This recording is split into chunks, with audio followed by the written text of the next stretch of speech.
Buongiorno, le principali notizie del telegiornale.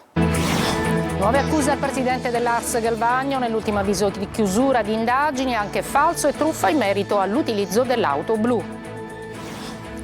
A Marsala sequestrati più di 600 kg di hashish. Le forze dell'ordine hanno intercettato in mare l'incontro tra un gommone e un peschereccio tunisino per il trasbordo della droga. Fermati 5 tunisini. A Corleone arrestato un imprenditore incensurato, accusato di usura, chiedeva interessi del 100%. Una dodicenne più controlli a Catania, più controlli davanti al pronto soccorso dell'ospedale Garibaldi. A Caltanissetta a rischio 340 posti di un call center per la cessione del ramo d'azienda. Torna alla Serie B, Palermo al Barbera stasera contro il Monza, Inzaghi va verso un cambio di modulo.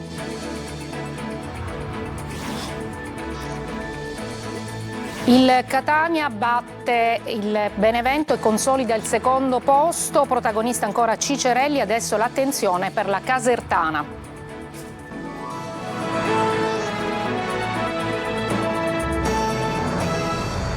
Buongiorno, benvenute e benvenuti a questa edizione del mattino del nostro telegiornale. Dunque, nuove accuse al presidente dell'ARS Galvagno nell'ultimo avviso di chiusura di indagini, anche falso e truffa in merito all'utilizzo dell'auto blu. Sentiamo Orazio Longo.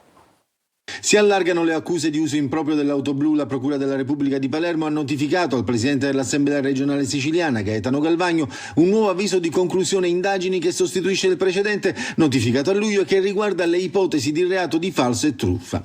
In particolare per i giudici gli spostamenti con l'auto di servizio nel periodo compreso tra l'1 gennaio e il 2 dicembre del 2024 sarebbero avvenuti per finalità estranee ai servizi d'istituto, appuntamenti non istituzionali, trasporto verso la dimora privata, acquisto di beni.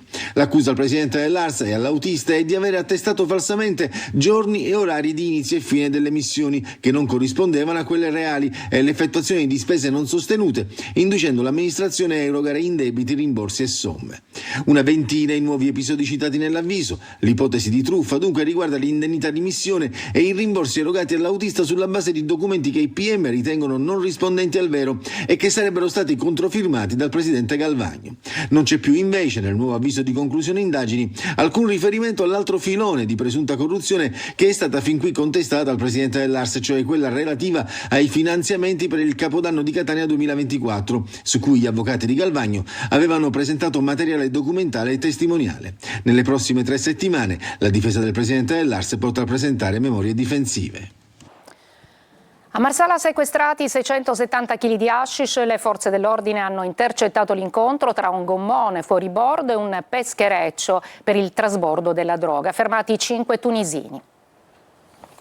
Si tratta del più grosso sequestro di droga effettuato nel Trapanese. Squadra mobile e Guardia di Finanza hanno sequestrato 670 kg di hashish in una complessa attività effettuata in mare. 5 le persone fermate, tutte tunisine. Le forze dell'ordine hanno documentato l'incontro tra un gommone fuoribordo e un peschereccio tunisino mentre veniva effettuato il trasbordo tra i due natanti di alcuni colli di colore azzurro di grosse dimensioni al largo di Marsala. Dopo il trasbordo il gommone ha fatto rientro verso le coste marsalesi. Giunto in acque territoriale è stato bloccato dopo un concitato inseguimento ad alta velocità. Nel corso della fuga il conducente ha tentato di disfarsi di alcuni dei colli gettandoli in mare, che sono stati recuperati dai finanzieri. Si trattava di 160 kg di hashish. Polizia e finanzieri poi hanno bloccato a poche miglia dal limite delle acque territoriali tunisine il peschereccio dopo una fuga spericolata durante la quale ha abbandonato, gettandoli in mare, 11 colli contenenti oltre 600 kg di hashish.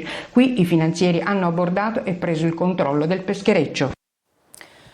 I carabinieri di Corleone hanno arrestato un imprenditore incensurato per usura. Il provvedimento scaturisce da un'attività investigativa condotta dopo la segnalazione dell'associazione antiracket a Dio Pizzo e la denuncia del titolare di un esercizio commerciale di Corleone. L'arrestato, in cambio di prestiti, avrebbe preteso interessi sul 100%. Le indagini, condotte attraverso intercettazioni telefoniche, accertamenti bancari e testimonianze, hanno permesso di ricostruire numerose episodi che sarebbero stati commessi dall'indagato tra il 2022 e il 2024 nei confronti delle vittime, in particolare percepiti in contanti, appunto, oppure tramite l'incasso di assegni e ancora con l'acquisto a prezzo irrisorio di un immobile, nonché attraverso la concessione a titolo gratuito di esercizi commerciali.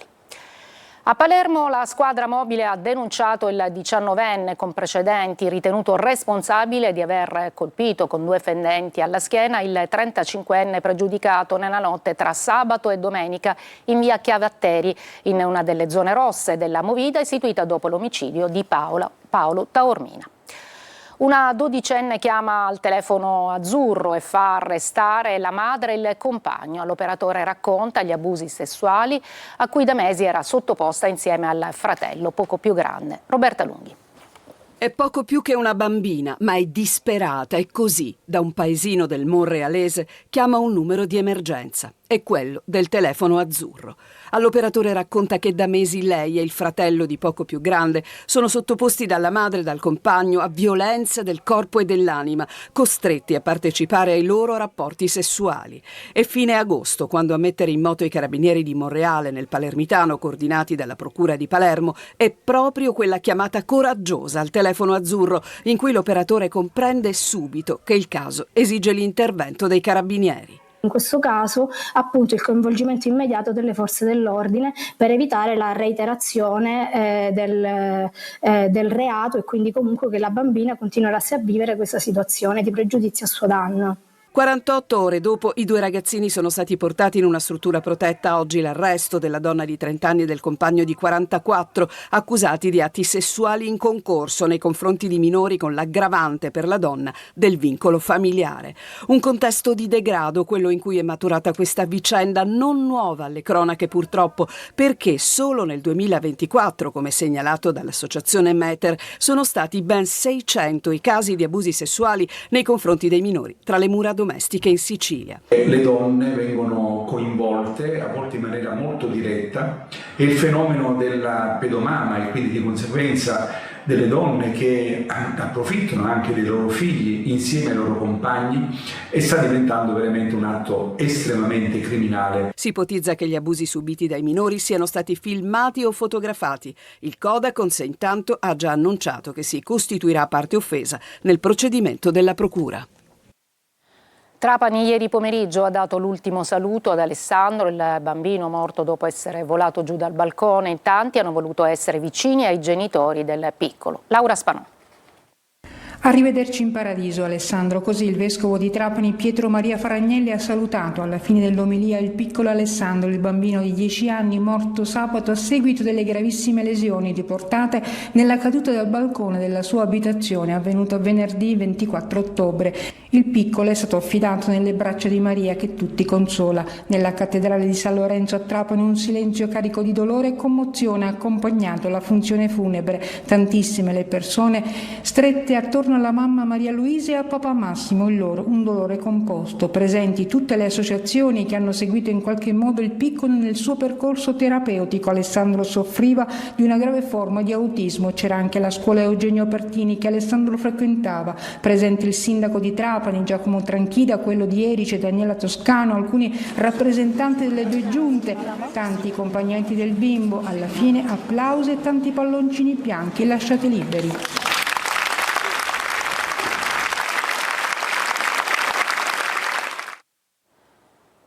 Protesta questa mattina degli studenti del liceo Galileo Galilei di Catania, occupazione dell'istituto. La motivazione sarebbe la negata rappresentanza degli studenti. Il preside infatti ha bloccato l'elezione dei rappresentanti d'istituto dopo il danneggiamento dell'aula magna in occasione della presentazione dei candidati sabato.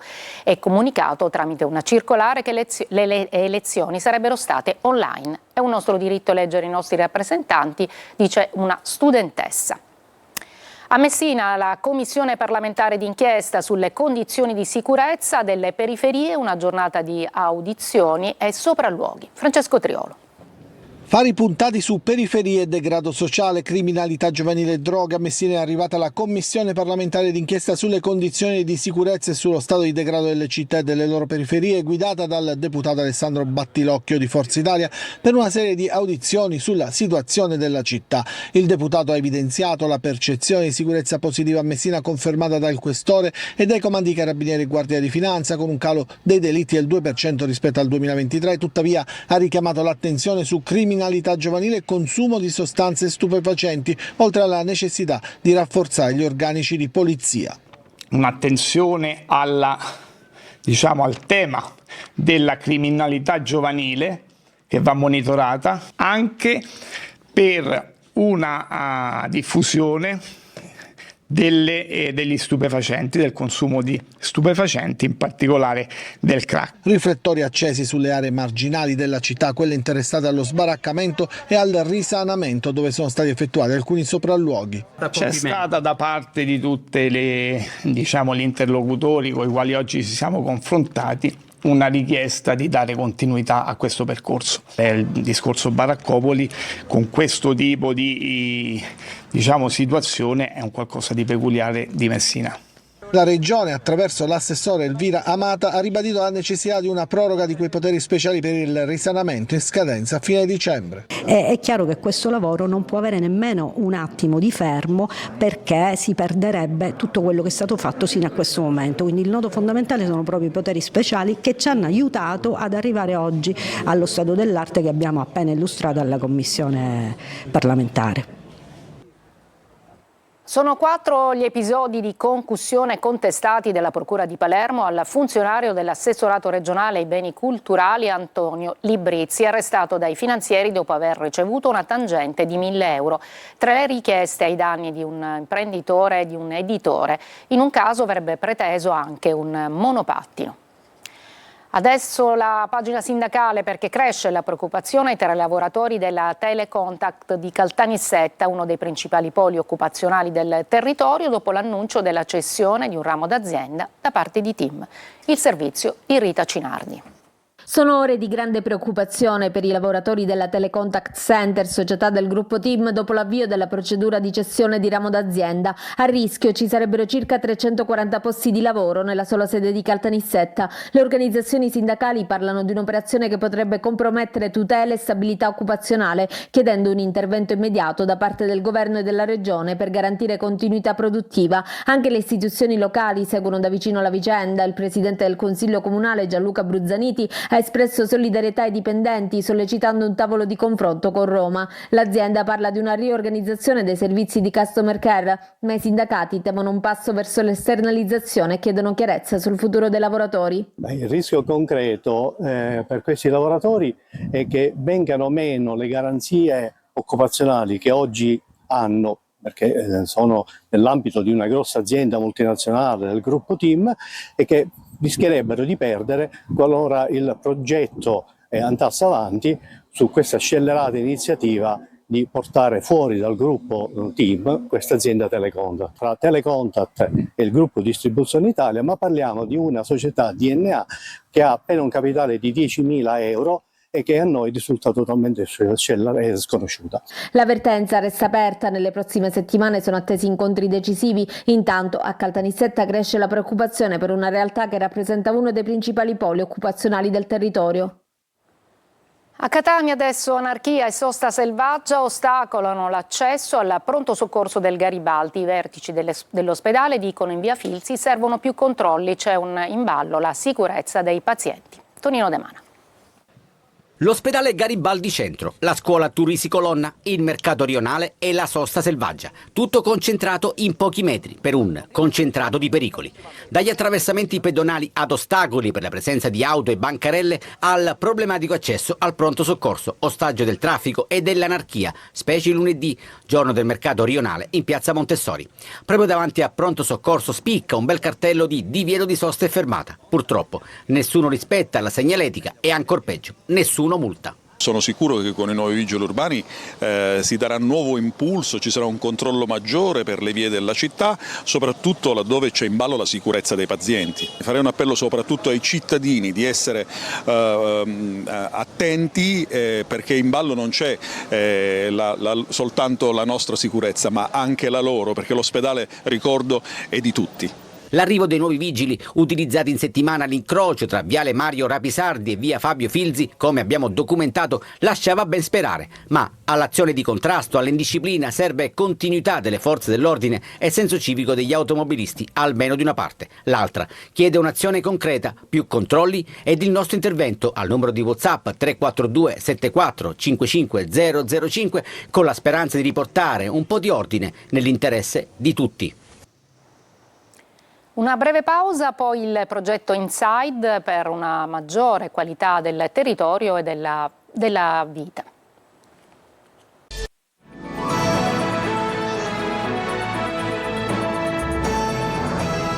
Presentato a Catania il progetto Inside, sentiamo di cosa si tratta. Emanuela Corsi. Si chiama Inside, Innovation and Sicily Data Engine, una nuova piattaforma digitale open che unisce intelligenza artificiale e dati territoriali per offrire una visione integrata e strategica della Sicilia. L'isola produce ogni anno un'enorme quantità di studi, report e analisi su settori chiave come economia, turismo, ambiente e coesione sociale, dati che spesso restano isolati e frammentati. L'obiettivo è di trasformare questo patrimonio informativo frammentato in uno strumento operativo al servizio di chi pianifica, sceglie e investe. È un progetto innovativo perché vuole raccontare i territori in modo diverso dal tradizionale.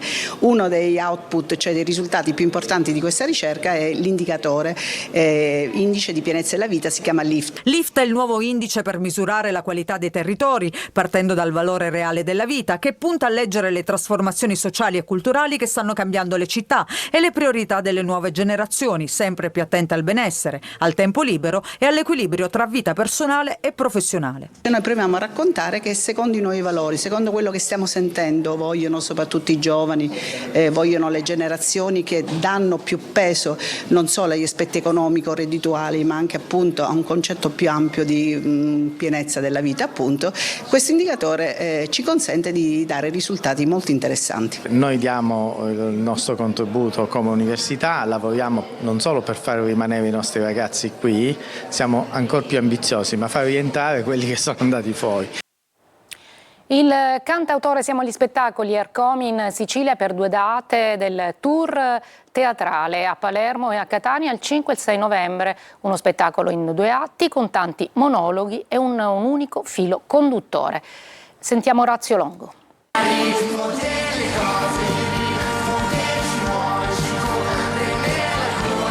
In scena la parabola di un artista arrivato al successo da ragazzino grazie al rap, ma che, come ha spiegato lui stesso, al rap non ha voluto fermarsi. 2 date in Sicilia per Mirko nei teatri, il tour di Ercomi che toccherà Palermo, Teatro Golden il 5 novembre e Catania, Teatro Metropolitan il giorno dopo, accompagnato da una band di 7 elementi, uno spettacolo in 2 atti ricco di monologhi e con un filo conduttore. Ci saranno i fiati, ci saranno delle presenze extra musica, perché adoro far comunicare dei contesti che spesso non comunicano, non c'è nulla di meglio in un caso come quello dei teatri, ci sarà tanto me e tanta voglia di racchiudere i miei 10 anni nel migliore dei modi. Il teatro come dimensione intima, spiega Ercomi. Io all'interno di questi teatri porterò tutti i miei album e la trovo una dimensione più intima, più personale, in qualche modo stretta tanto quanto la mia casetta che condividevo con gli amici quando le prime volte scrivevamo le prime rime. In scaletta ampio spazio alle prime canzoni, Milano Baciata, Ossigeno, Vuoi una mano, e alle hit La coda del diavolo, 10 ragazzi, Nuovo Range, ma anche all'ultimo album, Decrescendo. So che non è lo stesso, ancora ci penso, ma è sempre dal male che si trova un senso. Ciao Ariete. Grazie a tutti gli esseri venuti. Una breve pausa, poi il calcio con Palermo e Catania.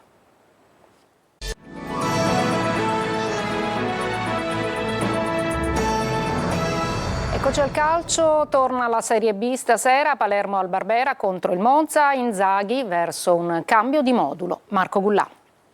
Queste prime 9 giornate la squadra non ha sbagliato mai un allenamento e ha sbagliato il primo tempo di Catanzaro. Per cui io sono molto soddisfatto, abbiamo un'ottima classifica, abbiamo 2 scontri in casa davanti alla nostra gente, per cui ci sono tutti i presupposti per andare in giro a testa alta. Filippo Inzaghi ha già archiviato la sconfitta di Catanzaro, anche perché stasera già si gioca. Al Barbera arriva il Monza secondo in classifica, una partita già cruciale. Il Palermo non può sbagliare dopo il KO del Ceravolo. Contro un Monza rinato dopo 3 vittorie consecutive servirà una prestazione perfetta. Dobbiamo costruire il nostro futuro, gara dopo gara. Non si può essere sempre perfetti e c'è successo la scorsa partita, ma ormai questa va cancellata. Noi dobbiamo pensare a quello che abbiamo fatto nelle prime 9 giornate, che è qualcosa di molto importante. Dobbiamo dare seguito alle nostre prestazioni, ritornando a fare quello che abbiamo sempre fatto, ma sono convinto che la squadra farà una grande partita. Inzaghi dovrebbe cambiare modulo, un 3-5-2 per dare maggiore sostegno in avanti a Poyampalo, che potrebbe essere supportato dall'Eduaron. In mezzo al campo Segre, Ranocchia e Gomez, possibile panchina per Palumbo e Brunori. Monza con l'artiglieria pesante in attacco, Colpani, Keita, Dani Mota. Si inizia alle 20:30. Il Catania vince ancora e batte il Benevento e si piazza al secondo posto protagonista. Ancora Cicerelli che decide il match su calcio di rigore. Ufficiale intanto il rinnovo fino a giugno del 2027 del centrocampista Alessandro Raimo. Marco Carli. Un altro passo avanti aveva chiesto Toscano prima della partita con il Benevento. È stato così. Ora bisogna non fermarsi perché in realtà di passi in avanti il Catania contro i Sanniti ne ha fatti parecchi. Vincere innanzitutto, secondo posto in classifica, -1 dalla Salernitana già battuta. Nono clean sheet in stagione, ancora porta inviolata al Massimino. I numeri come sempre li fanno i tifosi, quasi 20.000 allo stadio e un Fortino che è tornato tale anche per merito loro. Insomma una domenica perfetta, alla fine di una settimana perfetta. Ci aspetta già la partita venerdì con la Casertana. Ripeto, se tu vuoi essere una squadra che vuole competere per il vertice devi dare la stessa importanza ad ogni partita. Ci godiamo questa vittoria, non abbiamo neanche il tempo di goderci, devi prepararla con la Casertana che è in un buon momento. Squadra al lavoro in vista della partita di Caserta di venerdì che Telecolor trasmetterà in diretta in chiaro, ma intanto è stata la settimana perfetta anche di Cicerelli. Il suo rigore sblocca e decide la partita 7 giorni dopo la super punizione con la Salernitana. La cornice di pubblico, insomma, dopo a distanza di una settimana la Salernitana era praticamente come se non ce ne fossimo mai andati dallo stadio, quindi veramente bello. E poi sì, sono contento a parte del gol perché alla fine penso che il merito sia di tutti e la cosa che mi fa più felice è che veramente siamo tutti in un'unica direzione e si vede. È tutto per questa edizione, la prossima alle 14. Grazie per l'ascolto e buona giornata.